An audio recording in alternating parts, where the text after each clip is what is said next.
안녕하세요. 동네 약사입니다. 오늘은 골다공증에 대해서 말씀드릴게요. 골다공증은 소아청소년병입니다. 노인병이 아니라는 것이지요. 골다공증은 질병의 발현은 주로 노년기에 나타나지만 청년기 이전에 이미 질병에 걸릴 유무를 상당 부분 결정짓는다고 할 수 있습니다. 어린 시절 많이 뛰어놀아서 뼈를 다져둔 사람은 노년에도 건강한 뼈를 유지합니다. 부모님들께서는 자녀가 마음껏 뛰어놀고 운동할 수 있는 환경을 마련해 주어야 자녀의 평생 뼈 건강에 도움을 줄 수 있습니다. 사춘기를 지나면서 골량, 즉 골 밀도는 점차 증가되어서 30세에 생애 최대 골량을 갖게 됩니다. 뼈가 가장 단단한 시기지요. 이 시기에 정점을 찍고 나면 점차 내리막길인데요. 여성인 경우는 폐경 이후에 더욱 가파른 하강 곡선을 나타냅니다. 여성의 최대 골량이 남성보다 20% 이상 낮은데 이것이 나중까지 영향을 미쳐서 남성보다 골다공증이 많은 것입니다. 거대한 칼슘 저장고인 뼈 속에 칼슘을 30세까지 열심히 모아두었다가 평생 야금야금 뺏어 쓰는 그런 격입니다.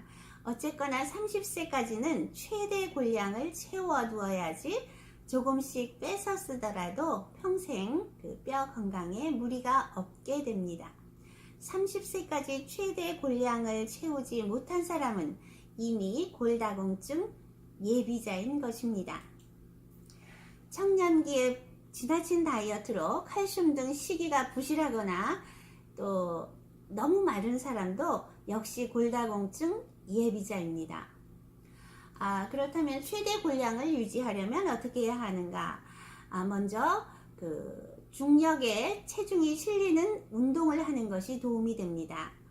계단 오르기를 한다든지 아니면 달리기를 한다든지 조깅 이런 것들이 도움이 됩니다. 그 다음에 두 번째로는 균형 잡힌 식이와 칼슘 등 미네랄, 비타민 D 보충제가 도움을 줍니다. 사실 칼슘, 마그네슘을 포함한 그런 미네랄제는 뼈 영양제로서 뿐 아니라 더욱 중요한 작용이 많이 있습니다.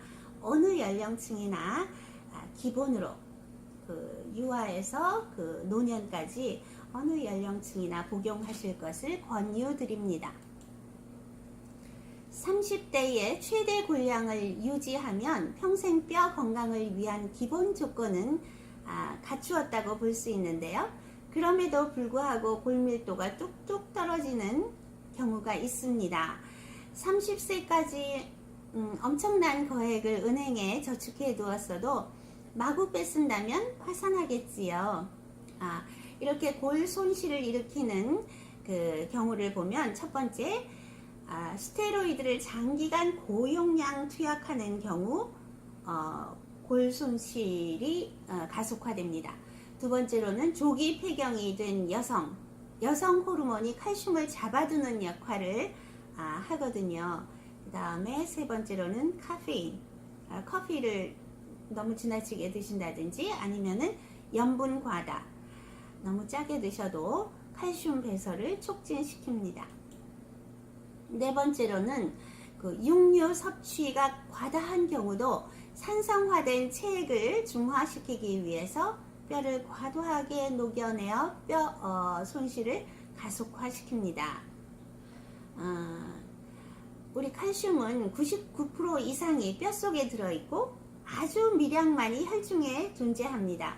혈중에 있는 성분 중에서 칼슘만큼 일정하게 그 농도를 유지하는 것도 아주 드문데요. 혈중 농도가 떨어질 때에는 칼슘의 혈중 농도가 떨어질 때는 저축해둔 예금을 인출하듯이 수시로 뼛속 칼슘을 꺼내와서 혈중 농도를 일정하게 유지하는 것입니다. 골다공증이란 소리 없이 조용히 진행되다가 어느 날 갑자기 골절을 일으킨다는 게 문제지요. 골절 중에서도 고관절 골절이 가장 심각합니다. 다른 골절처럼 깁스를 할 수도 없고 결국은 자리 보존하게 됩니다. 골절 후 1년 이내에 사망률이 30%에 근접할 정도로 심각한 질병이지요. 골다공증 더 이상 노인병이 아닙니다.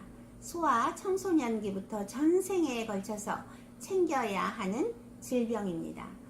골절 예방에 대해서 한 가지 팁을 드리자면, 골절 유발인자의 그 뼈만큼 중요한 것이 근육입니다. 근육이 뼈를 지탱하고 있지요. 뼈가 부러지는 것은 근육이 약해서 뼈를 충분히 보호하지 못하기 때문입니다.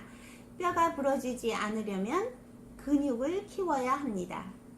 운동하세요. 이상입니다. 감사합니다.